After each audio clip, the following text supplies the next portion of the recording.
নমস্কার বন্ধুরা, আজকে আমরা আলোচনা করব ডায়াবেটিস এবং কোষ্ঠকাঠিন্য, ডায়াবেটিস অ্যান্ড কনস্টিপেশন। ডায়াবেটিস রোগীদের 60% কোষ্ঠকাঠিন্যে ভোগেন, এটা পরিসংখ্যানে বলা হয় বা ডাক্তারবাবুরা বলে থাকেন। আগে দেখে নেওয়া যাক কোষ্ঠকাঠিন্য কি। ডায়াবেটিস আছে এমন রোগীদের মধ্যে কোষ্ঠকাঠিন্যের সমস্যা সাধারণত দেখাই যায়। ডায়াবেটিসের সঙ্গে বাঁচা মানে শরীরের ভেতরে সব সমস্যার উপরেই সযত্নে নজর রাখা। ডায়াবেটিসের কিছু সমস্যা সহজেই এড়ানো বা সামলানো যায় যদি ব্লাড সুগারকে নিয়ন্ত্রণে রাখা যায়। ডায়াবেটিস রোগীদের 60% কোষ্ঠকাঠিন্যে ভোগেন। ডায়াবেটিস রোগীদের 60% কোষ্ঠকাঠিন্যে ভোগেন। আগে দেখে নেওয়া যাক কোষ্ঠকাঠিন্য কি, যেটি আগে বললাম। যে ডায়াবেটিস সঙ্গে বাঁচা মানে ভেতরের সমস্ত রোগের উপর যত্ন রাখা। তাই ডায়াবেটিস রোগীদের এমন রোগীদের মধ্যে কোষ্ঠকাঠিন্যের সমস্যা থাকতেই পারে। এবং কোষ্ঠকাঠিন্য হলো এক ধরনের শারীরিক পরিস্থিতি যেখানে কঠিন মলজনিত সমস্যার কারণে পেট পরিষ্কারের সমস্যা হয়। কোষ্ঠকাঠিন্যের অন্য বেশ কিছু লক্ষণ রয়েছে, যেমন তলপেটে যন্ত্রণা, অ্যাসিডিটি, গ্যাসাধিক্যের কারণে পেট ফোলা, পেট ফাঁপা, কখনো রক্তপাত পায়খানার সাথে। সহজ করে বললে পেট পরিষ্কার নিয়মিত না হলে এবং মল ত্যাগ করতে কষ্ট হলে কোষ্ঠকাঠিন্যের সমস্যা দেখা দেয়। এটি এমন একটি সমস্যা যাতে সব বয়সের মানুষই ভোগেন। কোষ্ঠকাঠিন্যের লক্ষণের মধ্যে রয়েছে সপ্তাহে 3 দিনের মতো মলত্যাগ, কম মলত্যাগ, শক্ত, শুষ্ক এবং স্বল্প মলত্যাগ, মলত্যাগের সময় যন্ত্রণা ও কষ্ট, তলপেটে যন্ত্রণা ও পেট ফেঁপে যাওয়া, তীব্র কোষ্ঠকাঠিন্যের সমস্যা আচমকা শুরু হয়ে বেশ কিছুদিন পর্যন্ত চলে, ক্লিনিক্যাল মেডিসিনে দীর্ঘমেয়াদী। ক্রনিক কোষ্ঠকাঠিন্যের সমস্যাই মানুষজন বেশি ভুলে ধরেন। আর এর থেকে অন্যান্য স্বাস্থ্য সমস্যা যেমন অর্শ, পায়ুদ্বারের ফিসার, রেকটাল প্রল্যান্স বা ফেকাল বা ইম্প্যাকশনের মতো সমস্যা দেখা দিতে পারে। কোষ্ঠকাঠিন্যের সমস্যা একজনের একরকম। অনেকের এই সমস্যা ক্ষণস্থায়ী হয়, আবার অনেকে দীর্ঘকালীন ক্রনিক সমস্যায় ভোগেন।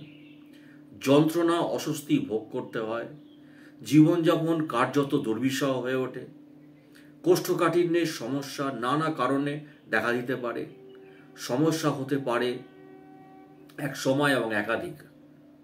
কোষ্ঠকাঠিন্যের সাধারণ কিছু কারণ: দীর্ঘ সময় ধরে ব্লাড সুগার নিয়ন্ত্রণে অবহেলা, কোষ্ঠকাঠিন্যের সম্ভাবনা ও বারবার কোষ্ঠকাঠিন্যের সম্ভাবনা বাড়ায়, কোলনে মলের স্তিমিত গতি, শ্রোণীজনিত ত্রুটির জেরে মলাশয় নিষ্কাশনে দেরি, যা মহিলাদের মধ্যে বেশি লক্ষ্য করা যায়, এবং IBS C, irritable bowel syndromes, IBS একটি ধরন যাতে আইবিএস এবং কোষ্ঠকাঠিন্য উভয় লক্ষণ দেখা যায়। কোষ্ঠকাঠিন্যের আরও কিছু কারণের মধ্যে রয়েছে ফাইবার জাতীয় খাবার, ফল, সবজি ও শস্য জাতীয় খাবার পর্যাপ্ত পরিমাণে না খাওয়া, দীর্ঘদিন রুটিন বা লাইফস্টাইল খাদ্যাভ্যাসের পরিবর্তন, বেগ এলে তা উপেক্ষা করা, নির্দিষ্ট কিছু ওষুধের পার্শ্ব প্রতিক্রিয়া, পর্যাপ্ত পরিমাণে জল না খাওয়া, চাপ, উদ্বেগ এবং হতাশা। সাধারণ কোষ্ঠকাঠিন্য হতে পারে মরণঘাতী হার্ট অ্যাটাকের কারণ, এটি ডাক্তারবাবুরা বলেন। কোষ্ঠকাঠিন্য দুরারোগ্য কোনো ব্যাধি নয়, অথচ এই সাধারণ সমস্যাও মারাত্মক হয়ে উঠতে পারে। কখনো কখনো এটাই হয়ে যেতে পারে হার্ট অ্যাটাকের কারণ। এই জন্যে কোষ্ঠকাঠিন্যকে অবহেলা না করে সঠিক খাদ্যাভ্যাস এবং চিকিৎসার মাধ্যমে এটা কাটিয়ে ওঠা আবশ্যক। সাম্প্রতিক সময়ে বেশ কিছু ঘটনা দেখা গিয়েছে। 40 না পেরোতেই হার্ট অ্যাটাককে আক্রান্ত হচ্ছেন পুরুষ মহিলা উভয়ই। হার্ট অ্যাটাকের অনেক কারণ থাকতে পারে। পর এটি হলো কোষ্ঠকাঠিন্য। অথচ কোষ্ঠকাঠিন্য একটি সাধারণ সমস্যা যা দ্রুত বাড়ছে।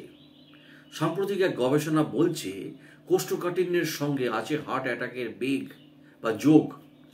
মলত্যাগ সমস্যা হলে এবং তার জন্য দীর্ঘক্ষণ টয়লেটে বসে বেশি চাপ দেওয়া হলে বাড়তে পারে জীবনের ঝুঁকি। দীর্ঘস্থায়ী কোষ্ঠকাঠিন্যের কারণে মানুষ মানসিকভাবে বিপর্যস্ত থাকে। ফলে পাইলস, হার্ট অ্যাটাক, স্ট্রোক এবং বৃহৎ অন্ত্রে টিউমার, ডায়াবেটিস, থাইরয়েডের ঝুঁকি বেড়ে যায়। সমীক্ষা অনুযায়ী বেশিরভাগ মানুষ প্রতিদিন গড়ে 30 মিনিট বাথরুমে সময় কাটায়, যা দৈনন্দিন সময়ের 2%। আর বিশেষজ্ঞদের মতে এখানে হার্ট অ্যাটাক বা কার্ডিয়াক অ্যারেস্টের ঝুঁকি 8 থেকে 11% পর্যন্ত বেড়ে যায়।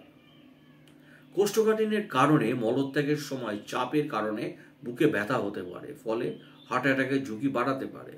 প্রকৃতপক্ষে কোষ্ঠকাঠিন্যের কারণে একজনকে মলত্যাগের জন্য অতিরিক্ত প্রচেষ্টা করতে, শক্তি ক্ষয় করতে হয় এবং এটি রক্তের প্রবাহকে কমিয়ে দেয়। এমন অবস্থায় রক্ত জমাট বাঁধার আশঙ্কা বেড়ে যায়। কিছু ক্ষেত্রে এটি হার্ট অ্যাটাক বা স্ট্রোকেরও কারণ হতে পারে। যে ডাক্তারবাবুরা বলেন, চিকিৎসকদের মতে কোষ্ঠকাঠিন্য অ্যাসিড রিফ্ল্যাক্স বাড়িয়ে দিয়ে বুকের মধ্যে অস্বস্তি সৃষ্টি করে। এতে বুকে গ্যাস বাড়ে এবং জ্বালা পোড়া হয়। এই নিয়ে আতঙ্কিত হওয়ার কিছু নেই।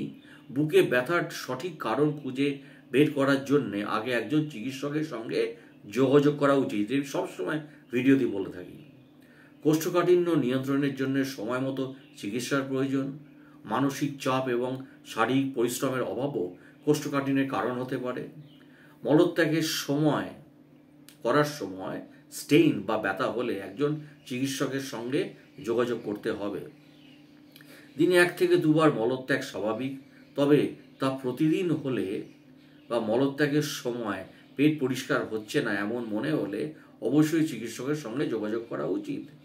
কারণ বেশিরভাগ ক্ষেত্রেই দেখা গিয়েছে মলত্যাগের সময় হার্ট অ্যাটাক ছাড়াও বিভিন্ন ক্রনিক অসুস্থতার ইঙ্গিত মেলে। এমনকি কিডনির সমস্যা, টাইপ 2 ডায়াবেটিসের এ ধরনের উপসর্গ দেখা যায়। কোষ্ঠকাঠিন্য এড়াতে মানুষের প্রতিদিন উচিত ব্যায়াম করা, এক্সারসাইজ মাস্ট, এটা আমি সবসময় বলে থাকি। নিয়মিত হাঁটাহাঁটি করা, প্রচুর ফলমূল, শাকসবজি, স্যালাড খাওয়া। এছাড়া দিনে 8 থেকে 10 গ্লাস জল খাওয়া। যাদের ডায়াবেটিস বা থাইরয়েডের সমস্যা আছে তাদের চিকিৎসকের পরামর্শ নেওয়া উচিত এবং তারা কোষ্ঠকাঠিন্যে ভুগলে অবিলম্বে চিকিৎসা করানো উচিত। এছাড়া মনে রাখতে হবে যে কোষ্ঠকাঠিন্যের সঙ্গে মলদ্বারের থেকে রক্তপাত হলে বা শরীরে রক্ত অভাব থাকলে বা অতিরিক্ত ওজন কমে গেলে যত তাড়াতাড়ি সম্ভব চিকিৎসা করাতে হবে। আজকাল কোষ্ঠকাঠিন্যের সমস্যা সাধারণ হয়ে উঠেছে, তাই চিন্তার কারণ নেই। ডাক্তারবাবু এর জন্য আছেন এবং কোষ্ঠকাঠিন্য অস্বস্তিকর এবং উদ্বেগজনিত হতে পারে। যদি স্বাভাবিকের চেয়ে কম মলত্যাগ হয়, মল ত্যাগ করে দীর্ঘ সময় লাগে বা মল যদি শক্ত হয়, তাহলে আপনার কোষ্ঠকাঠিন্য, এটি সকলেই আমরা জানি, প্রায় প্রত্যেকেই তাদের জীবনে কোনো না কোনো সময় কোষ্ঠকাঠিন্যের অনুভব করেছি। এবং ডায়াবেটিস এবং কোষ্ঠকাঠিন্যের মধ্যে একটি সংযোগ থাকতে পারে। What is the relationship between diabetes and constipation? ডায়াবেটিসে প্রত্যক্ষ বা পরোক্ষভাবে কোষ্ঠকাঠিন্যের কারণ থাকতে পারে। কিছু নিয়ম মানায়ের উপর চিকিৎসা হতে পারে। ডায়াবেটিস ক্রমাগত উচ্চ রক্তে শর্করার মাত্রা সৃষ্টি করতে পারে, যা কোষ্ঠকাঠিন্যের ফলে স্নায়ুর ক্ষতি হতে পারে। কনস্টিপেশনের কারণ, কোষ্ঠকাঠিন্যের লক্ষণ হচ্ছে সপ্তাহে 3 বার কম মলত্যাগ করলে আপনার কোষ্ঠকাঠিন্য হতে পারে এবং মলত্যাগের মধ্যে স্বাভাবিক সময় ব্যক্তিভেদে পরিবর্তিত হয়। সপ্তাহে 3 বারের কম মলত্যাগ এবং মলত্যাগে অসুবিধা এবং শক্ত মল ইত্যাদি। কোষ্ঠকাঠিন্যের কারণ কি? হোয়াটস কজেস কনস্টিপেশন? বয়স্কদের মধ্যে দেখা যায় এমন অনেক সাধারণ চিকিৎসা অবস্থা, সেই সাথে ওষুধের কারণে কনস্টিপেশন বা কোষ্ঠকাঠিন্য হতে পারে। স্বাভাবিক মলত্যাগের জন্য ব্যবহৃত পেশি বা স্নায়ুকে প্রভাবিত করে এমন ব্যাধি যেমন স্ট্রোক, পার্কিনসন ডিজিজ বা মেরুদণ্ডের আঘাত ইত্যাদি কোষ্ঠকাঠিন্যের কারণ হতে পারে। পর্যাপ্ত ফাইবার ও জল পান না করা, ডিহাইড্রেশনস, শরীরচর্চা না করা, আপনার নিয়মিত রুটিনে পরিবর্তন যেমন ভ্রমণ, খাওয়া দাওয়া বা বিভিন্ন সময় ঘুমানোর ফলে কোষ্ঠকাঠিন্য হতে পারে। হরমোন বা মেটাবলিজমকে প্রভাবিত করে। এমন অবস্থা যেমন ডায়াবেটিসেও কোষ্ঠকাঠিন্যের কারণ হতে পারে। অন্যান্য চিকিৎসার প্রভাব কোষ্ঠকাঠিন্যের কারণ হতে পারে। তার মধ্যে রয়েছে টিউমার বা অন্যান্য ব্লকেজ এবং পেলভিক ফ্লোর ডিসঅর্ডার এবং গ্যাস্ট্রোইন্টেস্টাইনাল ডিসঅর্ডার যেমন ইরিটেবল বাউলস সিনড্রোমস ইত্যাদি। কোষ্ঠকাঠিন্যের কারণ শুধু খাদ্যাভ্যাসের পরিবর্তন নয়, এর আরও অনেক কারণ রয়েছে। আসীন জীবনধারা, খাবারের অনিয়মিত ব্যবহার, খাদ্যে ফাইবারের অভাব, জলের অভাব, কফি বা চা অত্যাধিক পান করা, অ্যালকোহল সেবন এবং ধূমপান, স্মোকিং, উদ্বেগ, মানসিক চাপ, টেনশন, স্ট্রেস ইত্যাদি। কোষ্ঠকাঠিন্যের নিরাময়ের উপায়, ways to cure constipation. Ayurvedic চিকিৎসার মতে 100 মিলি হালকা গরম দুধে 2 চামচ ঘি মিশিয়ে ঘুমানোর আগে পান করতে পারেন, কিন্তু অতি অবশ্যই আগে আয়ুর্বেদ চিকিৎসকের পরামর্শ নিন। কোষ্ঠকাঠিন্য সেরে না যাওয়া পর্যন্ত প্রতিদিন খালি পেটে 2-4 চামচ আপনারা ক্যাস্টর অয়েল খেতে পারেন, কিন্তু অবশ্যই ডাক্তারবাবুর পারমিশন নিয়ে। দিনে 2 বার 100 মিলি হালকা গরম জলে হাফ কাপ চামচ মৌরি মিশিয়ে রাখুন, খাবার 1 ঘন্টা আগে বা পরে পান করে নিন। হালকা গরম জলে 1 থেকে 2 চামচ বা 5 থেকে 10 গ্রাম ইসবগুল পাউডার মিশিয়ে ঘুমানোর আগে খেয়ে নিতে পারেন, তাহলে পরের দিন সকালে ক্লিয়ার পটি হতে পারে, পায়খানা পরিষ্কার হতে পারে। 1 গ্লাস জলে 20টি কিশমিশ 12 ঘন্টা ভিজিয়ে রাখুন এবং জলের সঙ্গে পান করুন। ডায়াবেটিক রোগীদের এটি খাওয়া উচিত নয়, কারণ কিশমিশে গ্লাইসেমিক ইন্ডেক্স বেশি থাকায় আপনার সুগার লেভেলটা ইনক্রিজ করতে পারে। জীবনযাত্রায় পরিবর্তন আনুন। প্রতিদিন সকালে হাফ অ্যান আওয়ার বা 45 মিনিটস ওয়াকিং হাঁটুন। হালকা রানিং করতে পারেন। ঘুম থেকে ওঠার পর খালি পেটে 2 গ্লাস হালকা গরম জল পান করুন। আপনার খাদ্য তালিকায় মরশুমি বা ফাইবার সমৃদ্ধ সবুজ শাকসবজি এবং ফল অন্তর্ভুক্ত করুন। কলাইয়ের ডালের সাথে আলু পোস্ত জুটির জনপ্রিয়তা চিরকালীন। শীত শেষে গরমের প্রভাব পড়তে শুরু করেছে বা শীত পড়েছে। হালকা পাতিলেবুর রস চিপে ডাল আর আলু পোস্ত খেতে পারেন। তবে শুধু আলু ছাড়া পোস্ততে যদি ঝিঙেও থাকে তা হলো আরও ভালো। ঝিঙে এমনিতে অনেকেরই প্রিয় সবজি, বিশেষ করে ঝিঙে বেশ উপকারী ডায়াবেটিস এবং কনস্টিপেশনে, কারণ এই সবজির অধিকাংশই হলো ওয়াটার বা জল। শরীরে জলের ঘাটতি মেটায় ঝিঙে। এছাড়াও এই ঝিঙের স্বাস্থ্যগুণ বহু। আমরা দেখি যে ঝিঙেতে প্রচুর পরিমাণে বিটা ক্যারোটিন বা ভিটামিন থাকে, যা চোখ ভালো রাখতে সাহায্য করে। বয়স বাড়লে চোখের যত্ন নিতে অত্যন্ত উপকারী হচ্ছে উপযোগী সবজি এই ঝিঙে। ঝিঙে অপটিক স্নায়ু ভালো রাখতে এবং অন্যদিকে বিভিন্ন ক্ষতিকর পদার্থ থেকে চোখের রক্তনালীগুলি রক্ষা করতে সাহায্য করে। ঝিঙে দেহে স্নেহ পদার্থ সঞ্চিত হতে দেয় না, পাশাপাশি সহায়তা করে কার্বোহাইড্রেট এবং ফ্যাট পরিপাকেও। ঝিঙেতে থাকে ফাইটো নিউট্রিয়েন্টস নামক এক প্রকার উপাদান, যা ডায়াবেটিস কনস্টিপেশন কমাতে সাহায্য করে। ঝিঙেতে প্রচুর পরিমাণে জলীয় উপাদান থাকে, সঙ্গে থাকে প্রচুর পরিমাণে সেলুলোজ। 1 চামচ মধু মিশিয়ে 1 কাপ ঝিঙের রস নিয়ম করে খেতে পারেন। তা কোষ্ঠকাঠিন্য কমাতে, ডায়াবেটিস কমাতেও ও পেট ভালো রাখতে সাহায্য করবে। ঝিঙে ভরপুর আয়রনে সমৃদ্ধ, এই কারণে নিয়মিত ঝিঙে খেলে রক্ত স্বল্পতা বা অ্যানিমিয়া রোগীরা উপকার পেতে পারেন। ঝিঙেতে থাকে ভিটামিন B6, তা রক্ত সঞ্চালন ভালো রাখতে বেশ কার্যকর। ওয়েট ডিক্রিজ, ওয়েট কমাতে। ঝিঙেতে ফ্যাট এবং ক্ষতিকর কোলেস্টেরল থাকে নামমাত্র, বরং ঝিঙে দেহে স্নেহ পদার্থ সঞ্চিত হতে দেয় না, পাশাপাশি সহায়তা করে কার্বোহাইড্রেট এবং ফ্যাট পরিপাকেও। ঝিঙেতে থাকে ফাইটোনিউট্রিয়েন্টস নামক এক প্রকার উপাদান যা ডায়াবেটিস কমাতে কাজে আসতে পারে।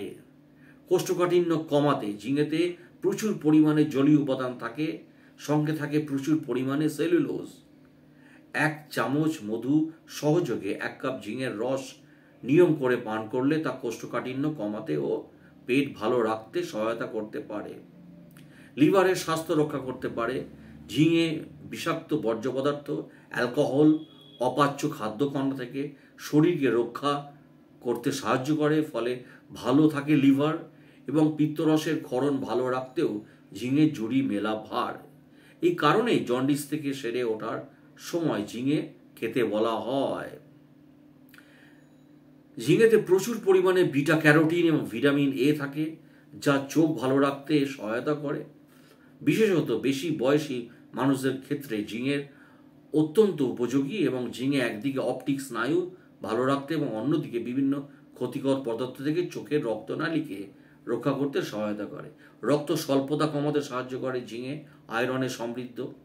এই কারণে নিয়মিত ঝিঙে খেলে রক্ত স্বল্পতার রোগীরা উপকার পেতে পারেন এবং ঝিঙেতে থাকে ভিটামিন B6 যা রক্ত সঞ্চালন ভালো রাখতে বেশ সহায়তা করে। তাই ঝিঙে খেলে আমাদের ডায়াবেটিস এবং কোষ্ঠকাঠিন্য বা কনস্টিপেশন ভালো থাকে। আর যেটা আমি সবসময় বলি ভিডিও শেষে, যে কোনো কিছু খাবার আগে অতি অবশ্যই আপনারা ডাক্তারবাবু, ডায়েটিশিয়ান বা নিউট্রিশনিস্টদের পরামর্শ নিন।